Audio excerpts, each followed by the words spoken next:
Alright, so I decided to continue a little bit further now. We're almost full of our RO water. So testing everything here. Another 24 hours has gone by. Everything's looking good. The cycle's, setting in.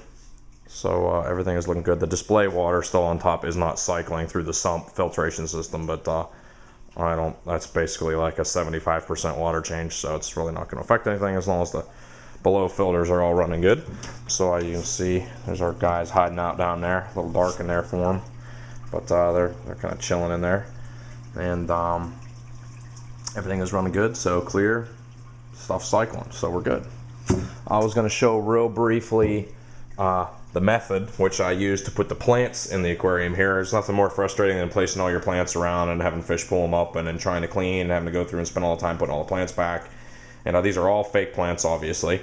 I think there's some Azu in here, and I know they're all from Dr. Foster Smith's site. So they're pretty self-explanatory. They look just like the pictures that they show you. So anyway, I did a little bit of custom trimming and, all the stuff you got to do with them. You got to pull a few branches out here and tuck a few branches there and change the lengths and stuff. But so what's going on here is we're taking a piece of egg crate, like yay. And we're taking a piece of clear cellophane and stretching it across there. Then you're just taking your finger and poking your finger into the hole, into a hole, and making a little pocket out the back, and filling it with clear aquarium safe silicone, taking your plant on the bottom, setting it into that, letting it dry overnight, coming back the next day, and you've got these little, bubbles that stick down off the bottom of your bases. Some of them have two, some of them have one, depending on what I thought I was going to need. And that just pushes down through the bottom of the egg crate and keeps it mounted pretty tight. All that obviously hides when you put the gravel in. Should you want to move a plant, all you can do is take your hand, swash the gravel out of the way a little bit, and plug it down in there. Some of them are a little tight, getting in and out, so it could be a little tricky. I've never tried this method before, but I know I just can't stand. Those ones over there are literally a mat underneath the, there's a full mat of like a plant. It's just a mat of plant, so they never pull out. So I've never had to deal with that, and that's been nice. When I want to clean, I just wash my hand real hard through the plants and wash all the gravel stuff out. Nothing ever needs removed, replaced. It just stays right where you left it. So that was kind of the idea here, except they just don't make that matte material anymore. So this kind of makes them more like a mat. Creates a mat, keeps everything where it was. You kind of pick where you want it, and then it stays there. So we're getting a kind of a nice shot of how everything lays out inside there. So anyway, egg crate, silicone. Here's a quick shot of the silicone we're using. We're using GE's 100% silicone. The difference here is this one's actually rated for underwater.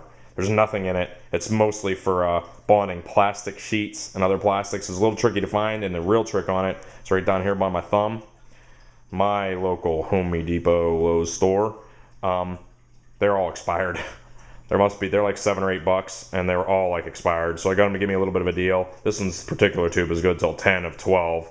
But the other, almost everyone they have there was already expired. I don't think it'll really matter. I was more worried about when I was gluing my sumps and my acrylic dividers and stuff than on the plants. Doesn't really matter. And I did find that once I glued all these up onto the bottom of the plants, I pre-soaked them in a barrel out in the garage for like a week. And the silicone bled out something. It's clear, it's gooey, it's almost the consistency of Elmer's glue. It doesn't set. And I just wiped that all off, sprayed them off with a hose, and now moved them into the tank. And it seems like that silicone cycled through something. Something came out of it, and that was underwater. Maybe hydraulically, it pushed water into the pores of the silicone and extracted a little bit more air from it, which brought a little goo out. But there's really supposed to be nothing in it. There's no fungicides. It's basically aquarium silicone. It is not GE Type 2 or all that other stuff people say about that. I don't really think that's a good idea. That stuff's got accelerators and stuff in it. This is just pure 100%, acrylic and glass safe underwater. Most of them will say not for use underwater, blah, blah, blah. That's what you're going to probably want to stay away from if you're trying to do anything structural. Plants, I don't know, it doesn't matter.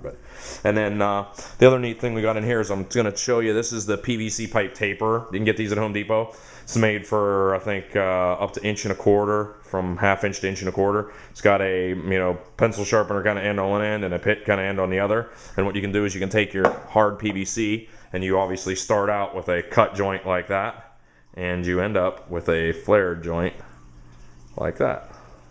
So now when your water transitions from unions to pipes to whatever, you got a nice, smooth, soft flare. Let me see if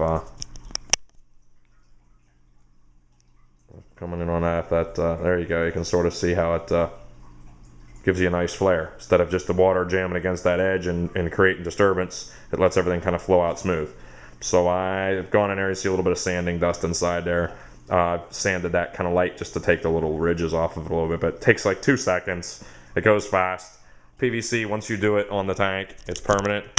So that's something you're going to want to do. If you're going to want to do it, you want to do it beforehand, because once you glue it, it's over. So if it makes the extra 2% efficiency difference, yeah, it took you 2% extra effort. So I believe in, little bits all add up to something, a little bit here, a little bit there, a little bit there is going to add up to something, and it's going to make the tank that much easier to maintain and keep things going. So anyway, we're still filling. We don't have much longer. I've got the tape marks out. I think I'm estimating like another 3-4 hours, and I should be up and I should be able to start weeping sump water into the display water for maybe a day or so it cycles slow, and then I'll be able to put it on the full display mode, make sure I like all my plants just where they're at. They're moving around in the water like I want. I've got low flow on this side, which is my bottom return side, which is hidden. Now, there you can see it over there. That hides down inside the plants, then everything else through there is just hiding my finished pipes out back. So, sorry about turning you sideways. It's just kind of trick. I'm up against the wall. I can't get any further away from the aquarium to help you see what's going on.